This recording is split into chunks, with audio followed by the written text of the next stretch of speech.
Tuberkulosis masih menjadi salah satu penyakit mematikan di Indonesia. Setiap tahun, lebih dari 800.000 penduduk Indonesia terinfeksi TBC, dan lebih dari 1.100 jiwa meninggal dunia karena penyakit ini. Angka itu setara dengan satu kematian setiap 1 menit. Indonesia berada di posisi kedua tertinggi kasus TBC di dunia setelah India. Ini menjadi tantangan besar bagi bangsa kita, khususnya sektor kesehatan. Di Kabupaten Wonosobo diperkirakan terdapat lebih dari 1.200 kasus TBC setiap tahun. Namun pada tahun 2023 hanya sekitar 46% kasus yang berhasil ditemukan dan mendapatkan pengobatan. Artinya, lebih dari separuh orang yang terinfeksi TBC tidak dapat terdeteksi dan berpotensi menularkan penyakit ini kepada keluarga, tetangga, dan masyarakat luas. Di wilayah kerja UPTD Puskesmas Sukoharjo 1, masih banyak warga yang mengalami batuk berdahak lebih dari 2 minggu, namun memilih menahan mengira hanya batuk biasa. Sebagian takut didiagnosa, takut dikucilkan, atau tidak mengetahui bahwa pengobatan TBC 100% gratis dan bisa disembuh total. Stigma dan ketidaktahuan menjadi musuh terbesar penanganan TBC. Banyak masyarakat beranggapan bahwa TBC adalah penyakit memalukan, menular karena kutukan, atau penyakit turun-temurun. Akibatnya, pasien terlambat diperiksa, terlambat diobati, dan kondisi kesehatan memburuk. Bahkan beberapa warga harus kehilangan anggota keluarga karena TBC yang tidak tertangani. Melihat kenyataan tersebut, UPTD Puskesmas Sukoharjo 1 bertekad menciptakan sebuah terobosan yang mampu mengubah pendekatan penanganan TBC dari pasif menunggu pasien datang menjadi aktif mencari pasien. Pada Januari 2024 lahirlah sebuah inovasi yang kami beri nama Tobat Ati, temukan orang batuk, atasi TBC.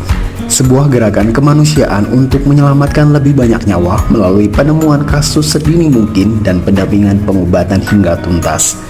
Tobat Ati adalah inovasi non-digital berbasis pelayanan kesehatan jemput bola. Inti dari program ini adalah melakukan upaya penemuan kasus TBC secara aktif dan masif. Tim kesehatan bersama kader mendatangi masyarakat dari rumah ke rumah. Mereka mencari warga dengan gejala batuk berdahak lebih dari 2 minggu, melakukan wawancara screening, dan apabila memenuhi kriteria langsung dilakukan pengambilan dahak di lokasi tanpa harus warga datang ke puskesmas. Sampel kemudian diperiksa menggunakan metode laboratorium cepat. Hasil pemeriksaan diinformasikan secepat mungkin, dan apabila positif, pasien segera mendapatkan penanganan, edukasi, serta pendampingan minum obat. Tobat Ati juga menggerakkan kolaborasi lintas sektor seperti perangkat desa, kader kesehatan, tokoh masyarakat, guru, dan organisasi lokal. Edukasi dilakukan melalui posyandu, sekolah, pertemuan desa, kegiatan keagamaan hingga media sosial. Dengan pendekatan persuasif penuh empati, masyarakat mulai lebih terbuka untuk memeriksakan diri tanpa rasa malu. Dampak Tobat Ati sangat signifikan. Tahun 2024, cakupan penemuan kasus TBC meningkat dari 46% menjadi 82%. Jumlah warga yang bersedia diperiksa meningkat 2 kali lipat. Angka kesembuhan mencapai 94% karena pendampingan pengobatan dilakukan secara intensif. Stigma masyarakat menurun dan kesadaran akan tanda bahaya batuk meningkat drastis.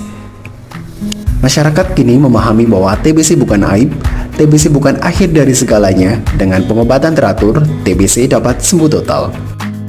Tobat Ati memberikan kontribusi nyata terhadap pencapaian SDGs Goal 3, yaitu kehidupan sehat dan sejahtera, serta tujuan Asta Cita untuk memperkuat pembangunan sumber daya manusia di bidang kesehatan. Tobat Ati bukan hanya program kesehatan, tetapi gerakan cinta dan kepedulian untuk melindungi sesama. Jangan biarkan batuk lama merenggut masa depan orang-orang yang kita sayangi. Periksa lebih awal, obati sampai sembuh, hilangkan stigma, dan jadilah bagian dari perubahan.